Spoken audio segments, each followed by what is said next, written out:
Surveillance. Reality is you've probably heard of it before, but when picturing it, we often tend to jump to images of hidden cameras, men in unmarked cars, and detectives. The reality is surveillance occurs around us all day. In fact, a large majority of it comes from our pockets, straight from our smartphones. So, let's dive in and have a little bit more of a look at this controversial topic. Whilst now modern technologies are often used for surveillance, it's something that's been around for centuries. Lemieux's 2009 book describes surveillance practices that date back to ancient civilizations.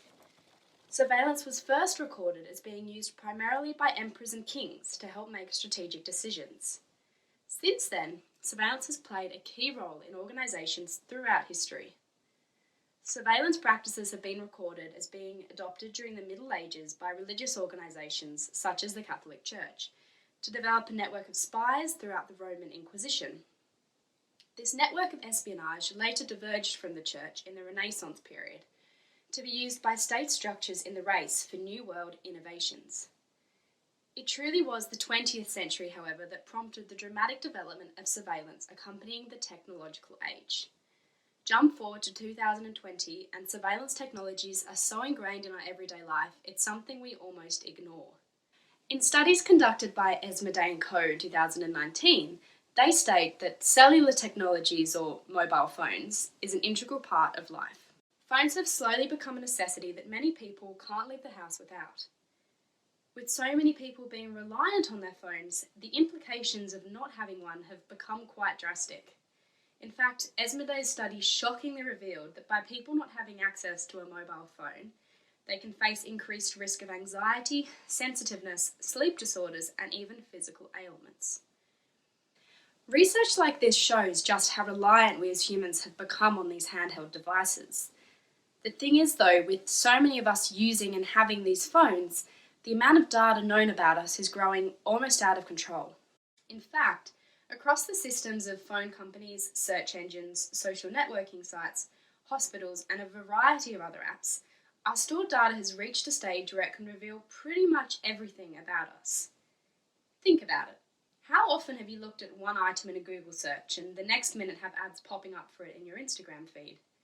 This phenomenon goes even further though than just online marketing. By examining your inbuilt location settings, it's possible to see far more than just your current location. Systems running in the background of your phone track where you go, the type of place you visited, how fast you got there, what mode of transport you took, and even the amount of time you spent in that place.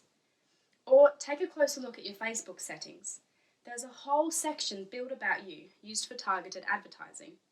Facebook has compiled a list of all of your interests and hobbies based off your friends and interactions, whilst also passing this information directly on to advertisers and monitoring which advertisements were effective in achieving your attention. I, for one, know I wasn't aware of these processes taking place, and these are just a glimpse of some of the data collection that occurs. With phone usage and monitoring becoming such a part of our everyday life, it's easy for us to just accept the fact that our lives are being recorded. I know I have. In fact, sometimes I even appreciate the higher level of efficiency when it comes to things like my phone automatically assuming I want directions, or to pre-filling my shipping details so I don't have to manually enter them. And whilst most people would generally tend to agree, there are still some debates of ethicality that arise. A recent news release from State's News Service reported on the Supreme Court hearing addressing a cutting-edge case that is the intersection of information technology and civil liberties. The discussion revolved around acknowledging the fact that it's almost impossible to live in modern societies without the assistance of a mobile device. But what's done with this inevitable amount of data that has to be sacrificed just by living? There are massive databases of information on almost everyone, and these are usually separated across multiple third-party organisations. This maintains some level of anonymity through the broken storage format of information. It's when we see instances of this data being collated into just one place, though, that huge assumptions and breaches of privacy can take place. In this news release, the court was deciding with what degree the US government could have access to its citizens' information. If passed, the government could effectively access all of someone's recorded data. And this is a debate that has both positives and negatives. On one hand, accessing citizen data can be of great help when it comes to situations like finding and detaining a criminal suspect. This could have implications of lower crime rates and higher conviction success.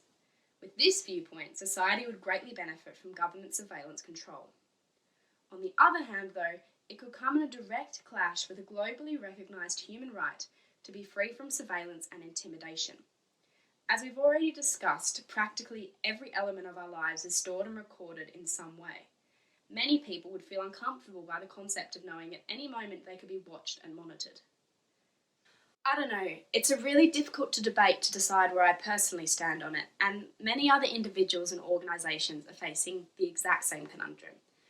I'd really love to hear your thoughts though, so please leave a comment in the description and I'd love to get chatting. I'll also leave links to my blog, Instagram and Twitter in there so you can find me on other platforms. Let's be honest though, in this online society we live in, I'm sure you could have done some of your own investigating and found it just as easily yourself. But for now, I've loved chatting and I hopefully will see you soon.